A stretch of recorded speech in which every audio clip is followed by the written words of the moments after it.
Hey guys, तो आज का चैप्टर शुरू करते हैं कूजिंग और यूजाओ की उसी कार राइड से, जब यूजाओ उसे वापस बार से पिक करके उसे घर छोड़ने जा रहा था। तो कूजिंग यूजाओ के एक्सप्रेशन को देख के खुद भी थोड़ा शॉक्ड हुआ।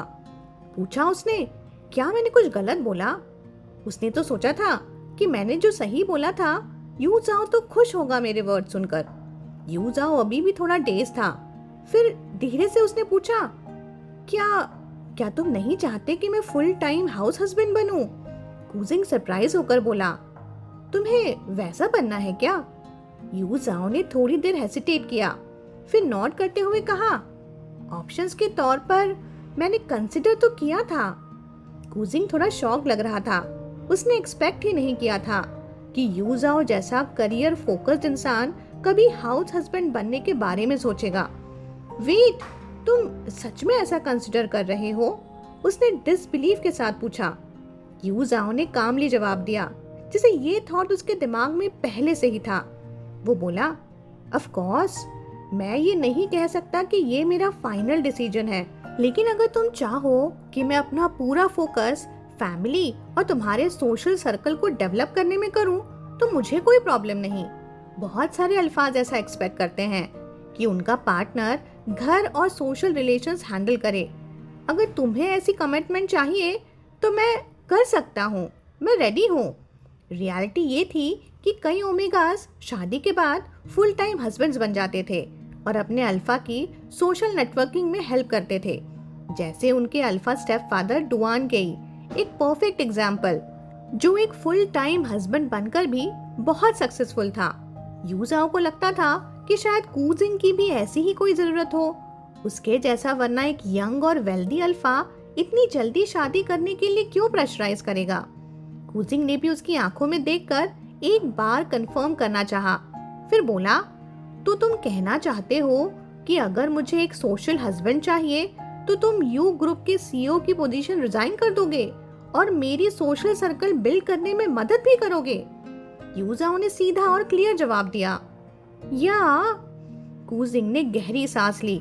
उसके इमोशंस अब ओवरफ्लो कर रहे थे।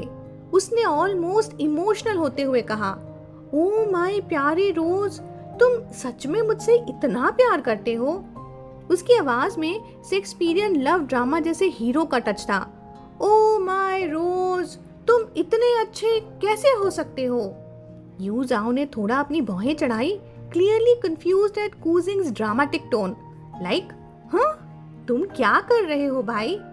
फिर कूजिंग थोड़ा काम हुआ और एक जेंटल स्माइल के साथ उसने बोला, मैं तुम्हें बता सकता हूँ, मुझे तुमसे तुम्हारे करियर सैक्रिफाइस करवाने की जरूरत नहीं है। यूजाओ ने कुछ देर बाद साय करते हुए कहा, सच कहूँ, पहले मेरा गोल यू ग्रुप इनहेरिट करना था, लेकिन अब मुझे वहाँ काम करने में ज्यादा मीनिंग नहीं लगता। कूजिंग सॉफ्टली चकल करते हुए उसे टीज करते हुए बोला, तो फिर तुम कंसिडर करोगे जिंगमैन आने का? यूजाओ सरप्राइज हो गया, थोड़ा शॉक्ड और कॉन्शियस होकर उसने बोला, क्या मेरे लिए वहाँ कोई पोजीशन है भी? उसने पहले कभी नहीं सुना था कि एक सीईओ अपने पार्टनर को डायरेक्टली टॉप मैनेजमेंट में प्लेस करे। कूजिंग ने थोड़ा सीरियस टोन में ऑनेस्टली जवाब दिया, फिलहाल तो कोई सुटेबल अरेंजमेंट नहीं है। एक्चुअल में उसके कंपनी का स्ट्रक्चर कंप्लीट था और यूजाओ जैसे टैलेंट के लिए एक मीनिंगफुल जगह बनाना आसान नहीं था। सिर्फ एक रिडंडेंट पोस्ट क्रिएट करके उसका टैलेंट वेस्ट करना कूजिंग नहीं चाहता था। ये सुनकर यूजाओ ने तुरंत उस पोलाइट फ्रेज का हिडन मतलब समझ लिया। उसने एक पोलाइट सी स्माइल के साथ कहा, थैंक यू, पर ऑनेस्टली इसकी जरूरत नहीं, मैं यू ग्रुप में ही ठीक हूँ। मतलब उसने उल्टा समझ लिया। फिर एकदम ही जैसे कूजिंग के मूड का स्विच ही बदल गया। बोला, हे, तुमने अभी मुझे फिर से प्रेसिडेंट जू क्यों कहा? कॉल मी हस्बैंड ना। Yes yes, thank you husband.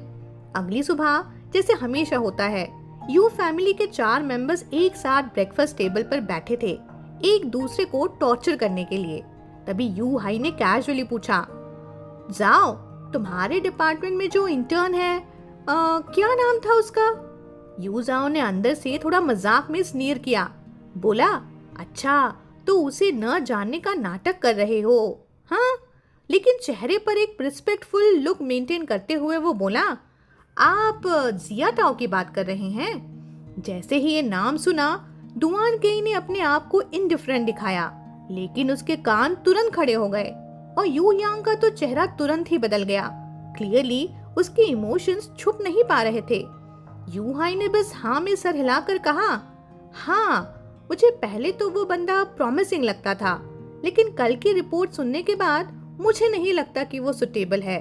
तुम्हारी जजमेंट के हिसाब से अगर वैकेंसी नहीं है तो उसे जाने दो। यू जाओ को तुरंत समझ आ गया कि ये इनडायरेक्टली उसके फेवर में ही बात हो रही है, क्योंकि कल की रिपोर्ट जो यू हाई ने सुनी थी वो एक्चुअली उसी की रिपोर्ट थी। कल जिया टाओ ने यू हाई के सामने यू जाओ को एम्बैरेस करने की कोशिश की थी, लेकिन यू जाओ ने उसे बहुत स्किलफुली हैंडल करके उसी को एक साइड कर दिया। मतलब बात वापस उसने जिया टाओ पर ही पलट दी। डुआन केई पहले से ही जिया टाओ को सीरियसली नहीं लेता था, और जब यू हाई ने खुद ही बोल दिया तो उसके लिए तो मैटर खत्म। लेकिन यू योंग के अंदर अब भी ग्रज जल रही थी। उसके दिमाग में एक ही थॉट घूम रहा था, डैड उसे पसंद नहीं कर रहे, मतलब अब चांस है। तभी यू हाई ने यू जाओ को डायरेक्टली देखते हुए कहा, बाय द वे, आज तुम इतने लो स्पिरिट्स में क्यों दिख रहे हो? क्या सोए नहीं ठीक से कल रात? यू जाओ ने थोड़ा ऑकवर्ड फील करते हुए कहा, नहीं, बस जरा देर रात तक एक रिपोर्ट पे काम कर रहा था। अब वो कैसे बताएगा कि कल देर रात तक कि वो जिंगमैन का ऑर्गेनाइजेशनल स्ट्रक्चर स्टडी कर रहा था, और अब शायद उसके पास कूजिंग के सवाल का जवाब भी था कि क्या वो जिंगमैन ज्वाइन करना चाहेगा। शायद वो ये डिसीजन कूजिंग पर ही छोड़ देगा। ये उसका फाइनल डिसीजन था। और ब्रेकफास्ट खत्म होने के बाद अपने उसी ग्रज के साथ ऑफिस पहुंचते ही यू योंग ने अपने असिस्टेंट टैंग डोंगू को बोला कि जाओ यू जाओ के डिपार्टमेंट से एक इंटर्न को बोरो करके लाओ। इंटर्न? लेकिन यू जाओ के डिपार्टमेंट में तो कोई इंटर्न था भी। आंसर सिंपल था, सिर्फ जाय टाओ था। जब जाओकी ने ये बात यू जाओ को रिपोर्ट की तो यू जाओ ने बस हंसकर ही बोला, मेरा अल्फा भाई ना बहुत ही इम्पेशेंट है। जाओकी हैरान हुआ, ये तो अजीब है, यू योंग को अचानक इंटर्न क्यों चाहिए? यू जाओ ने काम टोन में कहा, अरे बस एक इंटर्न ही तो है ना, भेज दो। जाओकी कंफ्यूज था, लेकिन बॉस के कहने पर उसने जिया टाओ को भेज भी दिया। जिया टाओ ने सोचा था कि कल यू हाई के सामने कंप्लेन करके मजा आएगा और यू जाओ एम्बैरेस होगा, लेकिन कल का दिन उससे उल्टा निकल गया। यू जाओ स्मूथ निकला और अब उसे लग रहा था कि सिचुएशन उसके खिलाफ बनती जा रही है। और जब सुबह सुबह यू योंग ने उसके लिए बुलाया तो जिया टाओ को तुरंत समझ आ गया कि अब उसकी मुसीबत शुरू होने वाली है। जिया टाओ ने ज्यादा रिएक्ट नहीं किया और चुपचाप टैंग डोंगू के पीछे पीछे चला गया। टैंग डोंगू ने उसे कहा कि वो कंप्यूटर डेस्क शिफ्ट करे, पर प्रॉब्लम ये थी कि जिया टाओ एक डेलिकेट ओमेगा था। उसके लिए इतने हैवी डेस्क उठाना ऑलमोस्ट इम्पॉसिबल था। लेकिन टैंग डोंगू को कोई फर्क नहीं पड़ा। उसने बस कोल्ड टोन में कहा, इंटर्न इतना डेलिकेट? ऑफिस में एओ का कोई डिस्टिंक्शन नहीं होता। अगर तुम्हें ये सब हैवी काम नहीं करना तो तुम बस एक लिटिल लेडी ही हो। टीजिंग और ह्यूमिलेशन के बीच जिया टाओ को मजबूरन अपना झुका हुआ सर लेके वो डेस्क मूव करने पड़े। धीरे धीरे उसके अपीयरेंस भी डिसहेवल्ड हो गया। लंच टाइम के वक्त जाओकी ने स्नीक पीक ली और हंसते हुए यू जाओ को रिपोर्ट करने आया, बॉस ये तो काफी लाइवली चल रहा है। यू जाओ ने आईब्रो रेज करते हुए पूछा, लाइवली कैसे? जाओकी ने हंसी को रोकते हुए बताया कि कैसे उसने अपने विश्वसनीय सूत्रों से इंफॉर्मेशन गैदर करके पता किया है कि जिया टाओ लगातार डेस्क मूव कर रहा था, लंच भी नहीं किया, और अब तो सुना है कि अब तो वो लो ब्लड शुगर की वजह से कॉरिडोर में ही फेंट भी हो गया। यू जाओ बस हंसा, बोला, अच्छा ऐसा है क्या? शाम तक न्यूज और भी स्प्रेड हो गई। सुनने में आया कि जिया टाओ के फेंट होने के बाद खुद यू हाई ने उसकी केयर की, उसे लाउंज में रेस्ट करने के लिए भेजा और टैंग डोंगू को डांट भी लगाई और रीजन ये दिया कि तुम्हें ओमेगास को रिस्पेक्ट करना नहीं आता। अगर बात बाहर चली गई तो कंपनी की रेपुटेशन खराब नहीं होगी। लेकिन असली आयरनी ये थी कि टैंग डोंगू को स्कोल्ड करना इनडायरेक्टली यू योंग को स्कोल्ड करने जैसा ही था और सबको ये बात समझ आ गई थी। अनएक्सपेक्टेडली यू योंग फिर से सफर कर गया और रीजन फिर वही जिया टाओ था। यू जाओ को एक्सपेक्ट नहीं था कि जिया टाओ सिचुएशन को इतनी जल्दी टर्न अराउंड कर लेगा। उसने सॉफ्टली साय करते हुए कहा, अगर यू योंग ने इतनी जल्दी ट्रबल क्रिएट करने की कोशिश ना की होती तो शायद जिया टाओ को ये चांस ही ना मिलता। आखिर कोई कैसे इतना फुलिश अल्फा हो सकता है। और इसी मोमेंट पर यू जाओ को कूजिंग की बात याद आ गई। कूजिंग ने कहा था, हर अल्फा एक्सीलेंट नहीं होता, सिर्फ कुछ अपने ईगो में फंसे होते हैं, लेकिन उनकी कैपेबिलिटीज उनके सेल्फ वर्थ को जस्टिफाई नहीं करती। यानी कुछ बस ईगोस में फास्ट और एबिलिटी जीरो होते हैं। और ये डिस्क्रिप्शन बिल्कुल यू योंग पर फिट होती थी। यू जाओ का दिमाग बार बार कूजिंग की तरफ जा रहा था। उसके दिल में एक अजीब सी फीलिंग थी जिसे डिस्क्राइब करना जरा मुश्किल था। इसी थॉट में लॉस था कि तभी ऑफिस में फोन बज उठा। कॉल यू हाई के ऑफिस से था। यू जाओ अपस्टेयर्स गया और जनरल यू का चेहरा देखते ही उसने एक एम्बैरेस्ड ऑकवर्ड स्माइल देते हुए कहा, वो जिया टाओ काफी इंटरेस्टिंग बंदा है ना? यू जाओ तुरंत समझ गया। उसके दिल में एक तरफ थोड़ा एडमायरेशन था फॉर जिया टाओ की एक्टिंग, लेकिन साथ ही एक डिस्डेन भी, क्योंकि उसे लगता था कि यू हाई जैसे पुराने और एक्सपीरियंस इंसान को ऐसे पिटीफुट एक्ट से बेवकूफ बनाना पॉसिबल ही नहीं। पर अब सच्चाई तो उसके सामने थी। यू जाओ ने थोड़ा पॉज लेकर पूछा, तो क्या जिया टाओ सच में बीमार है? यू हाई ने हंसते हुए बोला, सच या झूठ किसको फर्क पड़ता है? एग्जैक्टली जैसे यू जाओ ने गेस किया था। यू जाओ ने कामली बोला, तो फिर कल से जिया टाओ का छोटा सा मिस्टेक आपको डिस्टर्ब नहीं करता ना? ये लिटिल मिस्टेक क्लियरली रेफर करता था कल के उस अटेम्प्ट पर जब जिया टाओ ने गांव बुहाव के साथ ओवरस्टेप किया था। यू हाई ने साय किया और अपने बेटे से फ्रैंकली कहा, सच कहूँ, अगर मैं कहूँ कि मुझे फर्क नहीं पड़ता तो मैं झूठ बोल रहा हूँगा, लेकिन अगर मैं कहूँ कि मुझे बहुत ज्यादा फर्क पड़ता है तो भी सही नहीं होगा। जिया टाओ ने मुझे थोड़ा प्लीज किया था और मैं सोच रहा था कि इसके लिए उसे रिवॉर्ड करूं, लेकिन अब बस कैजुअली ट्रीट करूंगा। जब वक्त आएगा तो वो खुद निकल जाएगा। मुझे उसे छोड़ने का कोई रिग्रेट नहीं होगा। यू जाओ ने साइलेंटली सर हिलाकर बोला, ठीक है, मैं समझ गया। यू जाओ ने कुछ समझा ही नहीं। यू हाई ने हाथ से गेस्चर करते हुए कैजुअली कहा, तुम लाउंज में जाओ और उसे वापस ले आओ।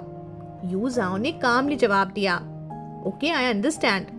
जब यू जाओ लाउंज के डोर को पुश करके अंदर गया तो एक मिक्स फ्रैग्रेंस हवा में थी, शायद यू हाई और जिया टाओ की।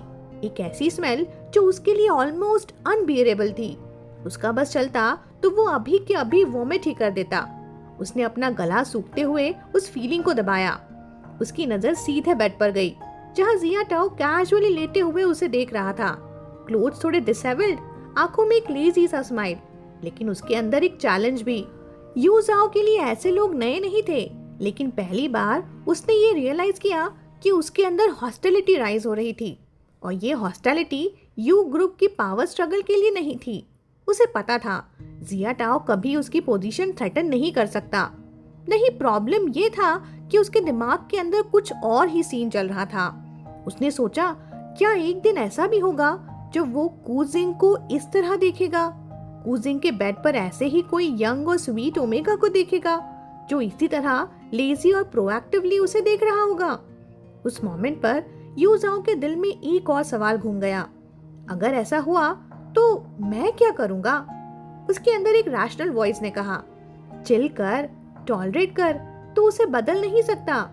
लेकिन फिर एक दूसरी आवाज आई, उसके एविल साइड की, एक शार्प रोरिंग इंस्टेक्ट उसके कान में चिल्ला रही थी, मैं कभी टॉलरेट नहीं करूंगा, मैं सब खत्म कर दूंगा।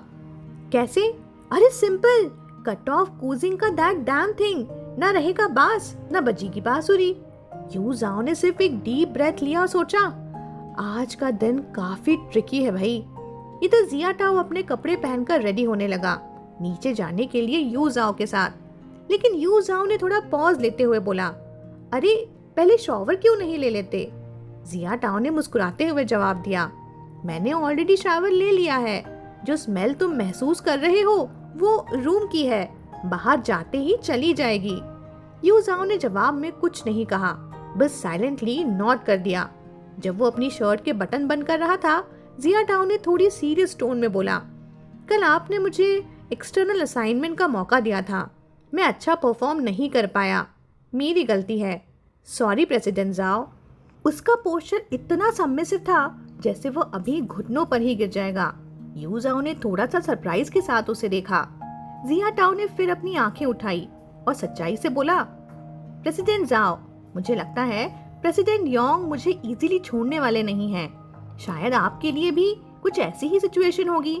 क्यों ना हम दोनों दोस्त बन जाएं, एक दूसरे को सपोर्ट करें, फिर आपको अपने भाई के मूड की टेंशन नहीं होगी। यू जाओ ने थोड़ा सोचा, फिर कामली बोला, मैंने कभी अपने भाई के मूड की टेंशन नहीं ली है। जिया टाओ का फेस थोड़ा स्टिफ हो गया। यू जाओ ने कैजुअली ऐड किया, ओवर थिंकिंग बंद करो। यू जाओ के साथ फॉलो करते हुए जिया टाओ ने मुस्कुराते हुए बोला, प्रेसिडेंट जाओ, आपका मॉरल कैरेक्टर काफी नोबल है और पर्सनल क्वालिटीज भी एक्सीलेंट हैं। मैं आपको एडमायर करता हूँ। यू जाओ ने उस पर एक साइड ग्लांस डाली और पूछा, क्या मतलब?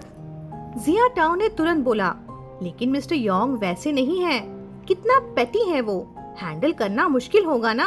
कल ही तो एक डील छीन ली थी उन्होंने आपसे, क्या आप फाइट बैक करने वाले नहीं हैं? यू जाओ ने ऑफिशियल टोन में रिप्लाई दिया, हम सेम कंपनी से हैं, जो भी डील साइन करे कंपनी के लिए तो अच्छी ही है ना, इसे बिजनेस स्नैचिंग नहीं कह सकते। जिया टाओ ने फिर थोड़ा आग लगाने की कोशिश करते हुए कहा, मैंने प्रेसिडेंट हाई के ऑफिस से कुछ इन्फॉर्मेशन सुनी। ऑनेस्टली क्या आप नहीं चाहते कि प्रेसिडेंट योंग भी एक बार एक डील लूज करे? यू जाओ भी थोड़ा सरप्राइज हो गया जिया टाओ को देखते हुए। मैंने सारी डिटेल सुन ली है, जिया टाओ ने कॉन्फिडेंटली बोला, ये ई गाओ की कंपनी के बारे में है। यू जाओ ने हाथ उठाया, डोर्स के नॉब को घुमाकर ओपन करते हुए कहा, स्टॉप, मुझे उसमें कोई इंटरेस्ट नहीं है। जिया टाओ ने थोड़ा अराउंड देखा, जिसे इंश्योर कर रहा हो कि कोई सुन तो नहीं रहा। फिर एक स्टेप बाहर आते हुए बोला, ये ई गाओ साइड से है। यू जाओ ने कामली उसकी बात कट करते हुए कहा, छोड़ो, मैं इंटरेस्टेड नहीं हूँ। जिया टाओ यू जाओ को हैरानी से देखते हुए बोला, अरे प्रेसिडेंट जाओ, यू योंग ने ऐसी अंडरहैंडेड टैक्टिक्स यूज की आपका बिजनेस स्नैच करने के लिए, और आप फाइट बैक भी नहीं करने वाले। क्या आप उससे वापस नहीं सताएंगे जैसे उसने आपको परेशान किया? यू जाओ ने काम टोन में बोला, मेरा परफॉर्मेंस उससे कई गुना बेटर है, इसमें टेंशन लेने की कोई मतलब नहीं है। यू जाओ इस बार एलिवेटर की तरफ जाते हुए जिया टाओ की तरफ एक और टॉन्ट मार गया, अब जाओ भी, अपने काम पर जाओ, इतना भी लेजी मत बनो। सीन शिफ्ट होता है यू जाओ के ऑफिस में। यू जाओ ऑफिस के अंदर चला गया और डोर के बाहर खड़े उस स्टिफ फिगर को ऑब्जर्व करता रहा। तभी कोई ग्लास डोर पे नॉक करने लगा। क्लीन ग्लास के थ्रू यू जाओ ने देखा, कौन? एक कैपेबल सेल्स पर्सन डेविड, उसकी अपनी टीम से।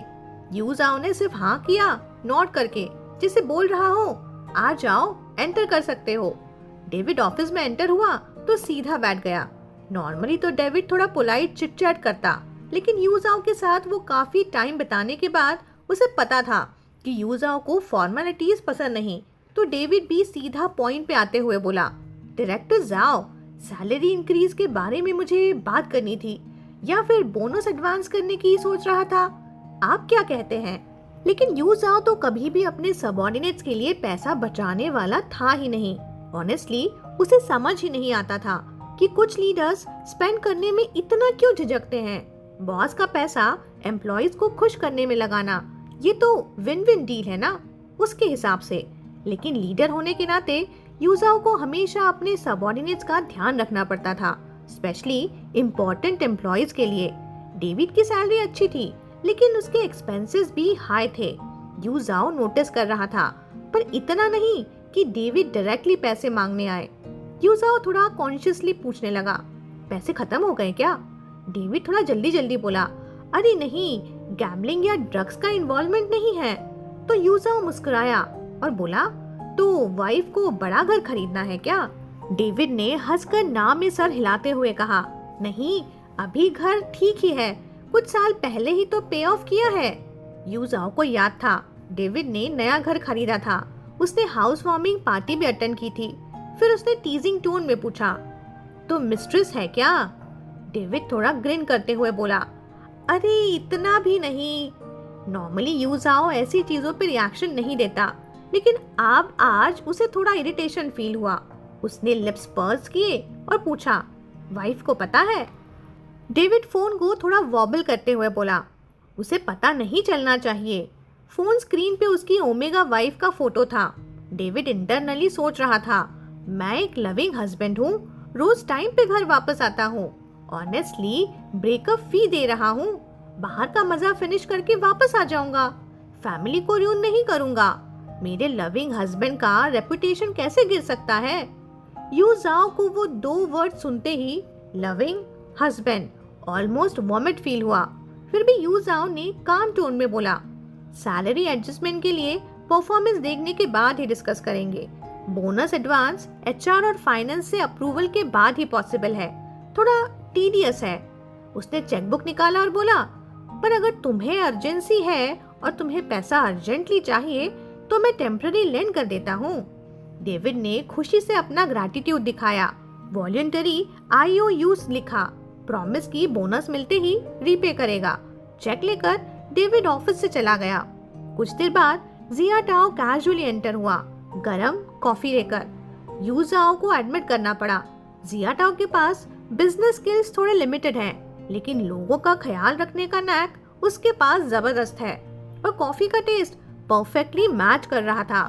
जिया टाओ ने भी डेविड को वापस जाते हुए देख लिया था, तो वो बोला, प्रेसिडेंट जाओ, ये डेविड था ना सेल्स डिपार्टमेंट से? यू जाओ ने सिप लिया और सोचते हुए बोला, हाँ सही कहा, तुम्हारे ही फ्लोर से है। तुमने उसकी वाइफ को देखा है कभी? जिया टाओ ने स्माइल करते हुए बोला, हाँ वाइफ को इन पर्सन तो नहीं देखा, लेकिन डेविड का फोन, कंप्यूटर स्क्रीन सेवर और डेस्क सब पर उसकी और उसकी वाइफ की फोटोज लगी हैं।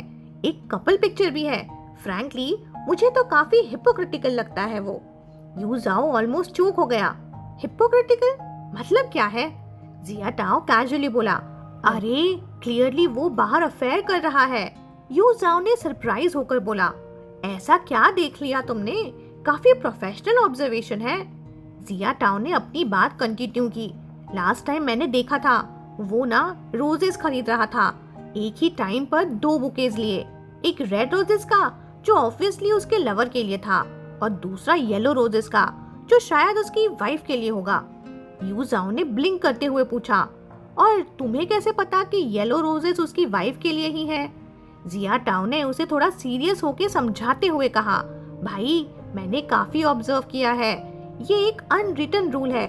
Yellow roses means jealousy, infidelity, apology और प्यार दिखाता है।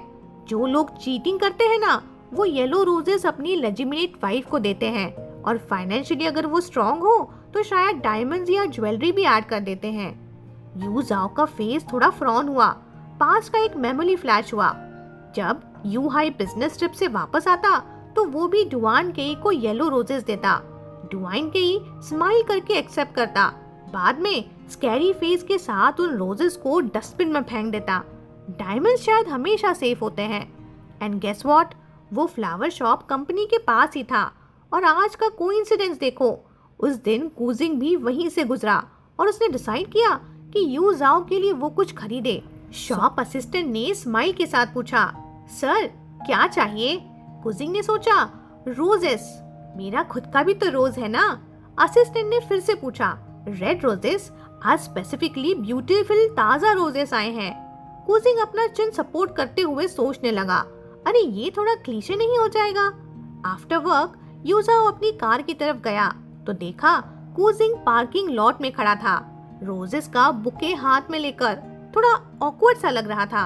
यू जाओ ने क्लोजर देखा, येलो रोजेस, और उसके दिमाग में एक और वॉइस घूम गया, कैस्करेट हिम। वाह वाह वाह, क्या कंफ्यूजन हो गया है। यू जाओ ने सर हिलाकर बोला, अरे यार मैं शायद पागल हो रहा हूँ। हे गाइस, तो आई होप आपको आज का वीडियो भी पसंद आए। अगर पसंद आया हो तो याद से लाइक और कमेंट जरूर करके जाना।